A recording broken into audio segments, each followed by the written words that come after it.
Good evening. Google has become the latest big US firm to drop its diversity, equity and inclusion strategy for recruiting more workers from minority groups. The world's biggest online search company follows a long list of giant corporates ditching so-called DEI initiatives. Meta, Amazon, Pepsi, McDonald's, Walmart and other famous names in business have all recently responded to President Trump's very public prompt and pushed back against increasing inclusion initiatives across the corporate world. Well, tonight we look at the arguments on both sides of the DEI divide. But first, Nick Harper reports from Washington, D.C. Well, Guy, diversity, equity and inclusion, or DEI, has very much been in the spotlight over the last couple of weeks since Donald Trump returned to the White House. He has signed executive orders scrapping diversity initiatives and programs and curbing diversity hiring in the federal government. And we've seen a number of companies follow suit. Google now is the latest. They've put out a statement in which they say they are still committed to creating a workplace where all employees can succeed and have equal opportunities. But they also point out that they are a federal contractor and therefore our teams, they say, are evaluating changes required following recent court decisions and executive orders by the Trump administrations. And of course, Google is not alone. We've seen other big companies doing exactly the same thing, scrapping diversity programs, rolling back their diversity hiring initiatives, including Facebook's parent company Meta, Amazon, McDonald's and Target. Now, many of these programs grew up after something of a social reckoning here in the United States in the summer of 2020. That was following the killing of the unarmed black man George Floyd in Minneapolis. We saw really a big backlash with many companies trying to put in place hiring practices that allowed them to hire more black workers, more workers from underrepresented backgrounds, really trying to push that and have that element of inclusion within their workforce. But the backlash has moved in the other direction over the last couple of weeks with the new president, Donald Trump. His administration has even gone as far to suggest that diversity hiring and diversity programs have caused problems and are a direct result in the last couple of weeks of the wildfires in Los Angeles and the plane crash in Washington, D.C. last week. So the backlash continuing, more big companies dropping their diversity programs. Nick Harper for A News in Washington, D.C. Professor Sindhu Thomas George is an inclusion expert and founder of Shakti Training. She says she's disappointed. I was expecting this, and I think it's really unfortunate, and I'm actually really surprised because Donald Trump is supposed to be a great businessman, and there has been decades of studies that have proven that DEI is good for business, right? DEI is not about affirmative action. It's about helping to co-create a culture and a workplace that everyone can thrive regardless of your identities. And the research has shown that companies that embrace DEI are more innovative, they're more profitable, and they're more successful when compared to their peers who are not embracing DEI. So I think that in the end, it's going to hurt businesses rather than help them. However, DEI has been politicized, and doing this is helping him to kind of make his base happy and follow through with some of the things that he said he was going to do. So not surprised, but very disappointed would be my answer. Meanwhile, Dr. Nicole Avant, CEO of Avant Consulting Group, explained that she believes President Trump's anti-DEI strategy will backfire. So I do think that people will engage more in this work because they see like, oh gosh, he is very explicit. He's not implicit in his white supremacist ideals. It is very much so in your face. And I think that will encourage people to fight back. And so I think the precedent that is being set is that it will make people angry and hungry and really motivated to step out and do more. However, Jonathan Butcher, Senior Research Fellow at the Heritage Foundation, is one of many people on the other side of the argument who defend the ditching of DEI approaches. that it is an essential part of the American experiment, that regardless of your background, your socioeconomic status, your sex, your race, that you have the opportunity to fully participate in public life and in private life. We certainly want diversity, but diversity of race or ethnicity on its own doesn't necessarily bring us a diversity of thought or diversity of ideas, nor does the idea of equity guarantee us equality under the law, right? Equity creates some sort of tyrannical approach to unleveling the playing field so that certain people have more advantage than others, right? Any of the activities that were going on in these DEI agencies should be viewed as ineffective and not furthering the purpose of taxpayers or the Trump administration's goals for the country. So I think that is likely why it was so far-reaching. Nevertheless, present discrimination is necessary because of past discrimination. Future discrimination will be necessary for present discrimination. That is in itself the thesis of how DEI operates. And that is not the message that we should be giving either to employees today or to students, that they need to rely on the government to practice discrimination in order for them to have a chance at the good life or the chance at the American dream, right? We should be telling them that the government's role is to get obstacles out of the way. And when there are racist incidents, when there are racist acts that happen, we absolutely should call the government's attention to it and expect, right, that justice be done.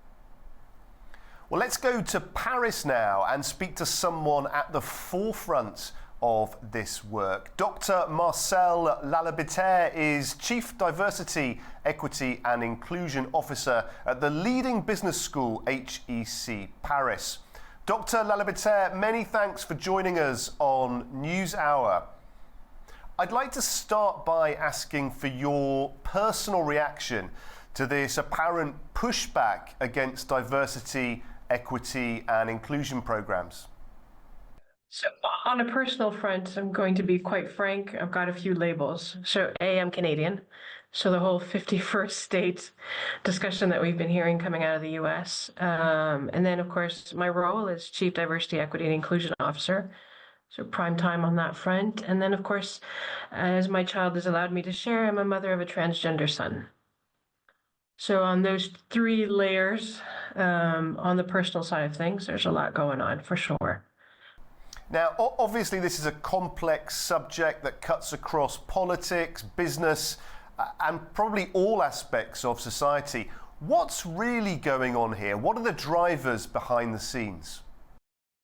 I think part of the challenge right now is there's a lot going on, and we have to sort of look at sort of the different layers of complexity at play.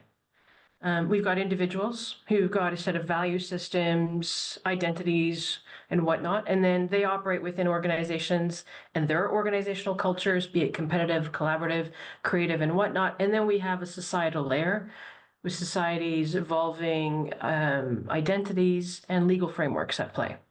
And so, and each context plays out differently. So we're reading it from an outsider's perspective, in a sense. Myself sitting here in Europe, like I've shared, I'm Canadian, but I've been in Europe now for 17 years.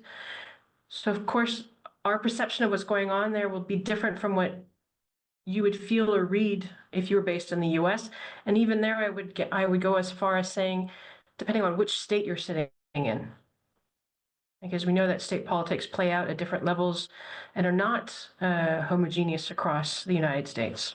So there are a lot of different things going on, and it's hard to sort of have a knee-jerk response when you know that those layers of complexities need to be integrated to be able to understand and interpret how that will play out for organizations. Now, one of the arguments against DEI is that it prevents people from succeeding purely on merit. What is your response to that point of view? I mean, let's define merit. Essentially, that's how I would answer that. Let's define merit, and then, of course, how are these different positions being defined under the current leadership in the United States? And what does merit look like right now?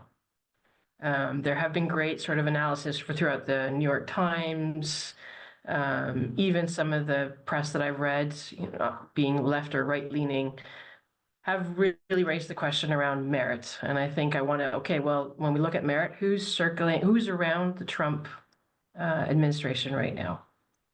And how did they get there? You and your team work with leaders of many different companies. How do they feel about the benefits or challenges brought by DEI? Trying to sort of frame the question, because even in the work that I do today, I think data matters. You know, when we talk about identities, we all have very different identities. If I come back to the individual level, we have identities, our DNA, things that we're born with.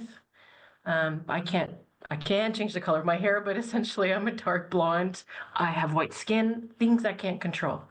Then I have the experiences that I've lived, where I've grown up, where I went to school, who my parents were, and what value systems they gave to me. And then the third layer is, what do I choose to interact with in the professional setting or personal settings? And those, we all have differences. So I would argue that we also have points of connections because we have such a wide breadth of differences. And I'm pretty sure you're familiar probably with the Dunbar number.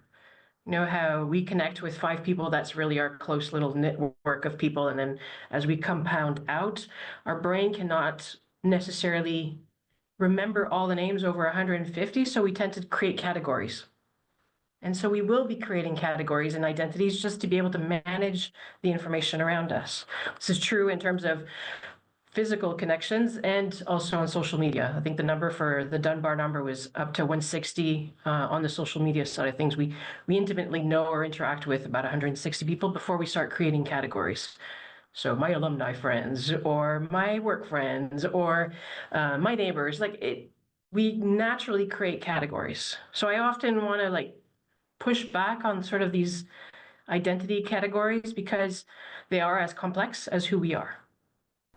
So what's next then for diversity, equity and inclusion? Humbly believe that and I was working with a former French minister here in France. I think there's something to be said about active hope. And my active hope is that we connect not only the diversity initiatives, but we also connect the tech changes that are operating and sort of that business acumen that we need navigating in a very complex geopolitical framework.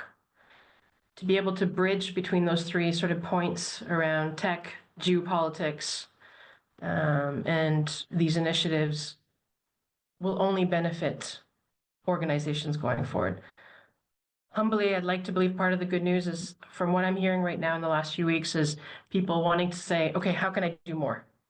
If I have to repackage this, but I want to push back, or I want to do more. So it hasn't lost its imperative or the value of making the change going forward.